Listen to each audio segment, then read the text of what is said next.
உண்ண உணவு, இருக்க இடம், உடுத்த உடை என்பது நமது அடிப்படை தேவைகளாக ஆதிகாலம் முதல் அறியப்பட்டு வருகிறது. உழவும் நெசவும் உயிருக்கு நிகரானவை என்கிறது வரலாறு. கந்தலானாலும் கசக்கி கட்டு என்பது முதுமொழி. அடிப்படை தேவை, பாரம்பரியம், வரலாறு என அனைத்திலும் உடை தனது பெருமையை சுமந்து நிற்கின்றது.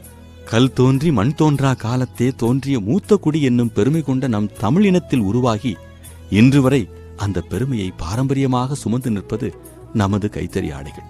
துணிகளில் வண்ணமேற்றி அது காலத்தால் அழியாத வண்ணம் வண்ண கலப்பு முறைகளை பயன்படுத்தியது நம் மூதாதையர்களே. உடை பெயர் துடுத்துதல் என தொல்காப்பிய குறிப்பின் மூலம் இதன் பெருமையை நாம் உணரலாம். உலகின் பல பகுதிகளில் உள்ள மக்கள் மரவுரி என்னும் மரப்பட்டையால் உருவான ஆடைகளை உடுத்திய காலத்திலும் அரவுரி என்னும் பாம்பு தோல் போன்ற தோற்றம் கொண்ட ஆடைகளை தறியால் நெய்து பருத்தி பஞ்சில் நூலை முறுக்கி எடுத்து நூலை நெய்து கைத்தறி நெசவை கண்டறிந்து உடுத்தியவர்கள் நம் தமிழர்கள். சங்ககால மக்கள் நுண்ணிய மெல்லிய ஆடைகளை பால் நுரை போலவும் ஆவி புகை போலவும் பாம்பு தோல் போலவும் மூங்கில் பட்டை போலவும் பலவிதமாக நெய்வதில் திறன் பெற்றிருந்தனர். கிட்டத்தட்ட 36 வகையான பெயர்கள் ஆடைக்கு அடையாளமாக வழக்கில் இருந்தன. நாகரிகத்தில் முன்னோடிகள் என்று மார்தட்டிக் கொள்ளும் பல நாடுகளைச் சேர்ந்தவர்களும் தமிழர்களின் தனித்துவமான கைத்தறி ஆடைகளை உடுத்த ஆர்வம் கொண்டு கடல் கடந்து வணிகம் செய்ததை வரலாறு பெருமையாக சுமந்து கொண்டிருக்கின்றது.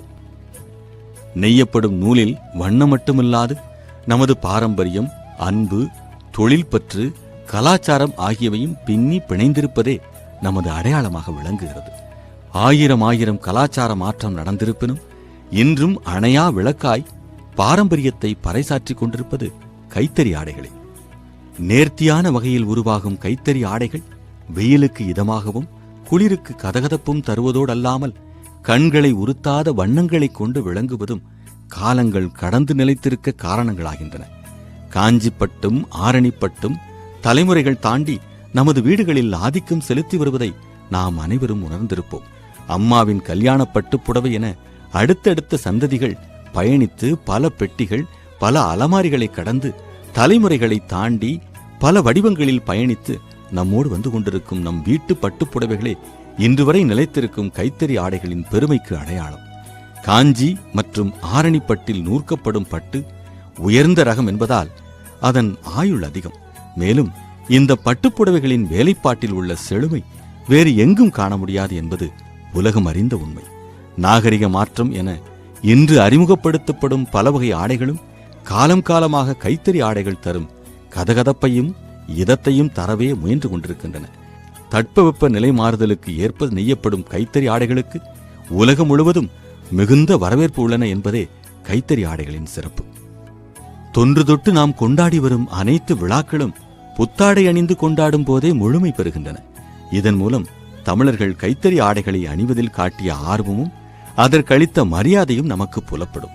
5000 ஆண்டுகளுக்கு முன்னர் கண்டெடுக்கப்பட்ட பண்டைய சின்னங்களில் காணப்படும் ஆடை வடிவமைப்புகளும் ஆதிச்சநல்லூர் தாளிகளில் கண்டெடுக்கப்பட்ட இற்றுப்போன பஞ்சாடையும் சாயமிடும் தொட்டிகளும் ஆலய ஓவியங்களில் காணப்படும் பட்டாடைகள் அணிந்த மன்னர்களும் காலம் காலமாக நிலைத்திருக்கும் கைத்தறி ஆடைகளின் அடையாளமாக விளங்குகின்றனர்.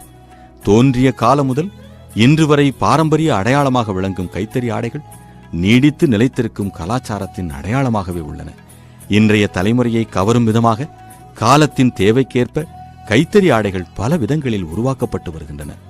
மாற்றங்கள் பல காண்பினும் தன்னுள் அன்பையும் கலாச்சாரத்தையும் பாரம்பரியத்தையும் பிணைத்து தன்னிகரில்லா அடையாளமாக பல தலைமுறைகள் தாண்டி பெருமைக்கும் பெருமை சேர்த்து வருகின்றன நமது கைத்தறி.